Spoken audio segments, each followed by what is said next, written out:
এই সৌদি আরব থেকে 2026 সালে দেখবেন যে অনেক লোকের চাকরি আর থাকবো না, অনেক সৌদি প্রবাসীরা দেশে চলে যাব। আমরা জানি যে সৌদি আরব আল ফাহাদ কোম্পানি এখন হাজার হাজার লোক দেশে পাঠিয়ে দিচ্ছে। আজ পর্যন্ত যে কোম্পানির নাম শুনলে মানুষ বাংলাদেশ থেকে আসার জন্য পাগল হয়ে যেত না, মানে এই কোম্পানি সর্বোচ্চ ভালো একটা কোম্পানি। এই কোম্পানি কেমনে এখন লোক বাংলাদেশে পাঠিয়ে দিচ্ছে, মানে আপনারা হয়তো ভাবেন যে সৌদি আরবের অবস্থা বর্তমানে খুবই ভালো, মানে খুব ভালো দেখাই মানে সবাই আপনারা আসতে চান যে এখন বর্তমান সৌদি আরবের অবস্থা হেভি ভালো, মানে সৌদি আরব যাইতে পারলেই আমরা অনেক টাকার মালিক হয়ে যাবো, অনেক টাকা কামাই করতে পারবো। বিষয়টা কিন্তু তা না। একটা সময় ছিল যে আল ফাহাদের নাম শুনলে বাংলাদেশ থেকে হাজার হাজার লোক মনে করেন যে চোখ মুঞ্জা পাসপোর্ট দিয়ে দিচ্ছে দালালের, যেই কোম্পানি সর্বোচ্চ ভালো একটা কোম্পানি। আর সেই কোম্পানি দেখেন অনেক ভাইয়ের আছে 2 বছর হয়েছে তাদের ঋণ শোধ হয় নাই, তারা এখনো ঋণই শোধ হয় নাই, তারা কিন্তু দেশে চলে যেতেছে, তাদেরকে দেশে পাঠিয়ে দিতেছে।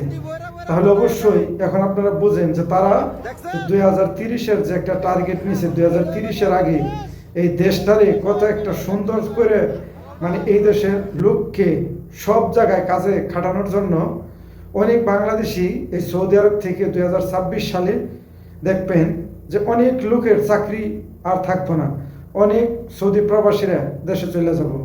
এই কথাটা কেন বললাম, এই দেখেন আজকে ফাহাদ কোম্পানি লোক পাঠিয়ে দিতেছে, যে এত বড় একটা কোম্পানি, যে কোম্পানির নাম শুনলে আমরা সবাই কইতাম যে না বলদিয়া কোম্পানির মধ্যে যদি কোম্পানি থাকে তাহলে নাম্বার 1 কোম্পানি হচ্ছে আল ফাহাদ।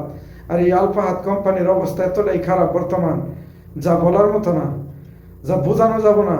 আপনারা তো মনে করেন দেশে থেকে যে কোম্পানি না যেটা মনে হেটা দেন, খালি ভিসা দিতে পারলেই হয়, দেন আমি খালি বিদেশ যাই আমার টাকা কামাবো।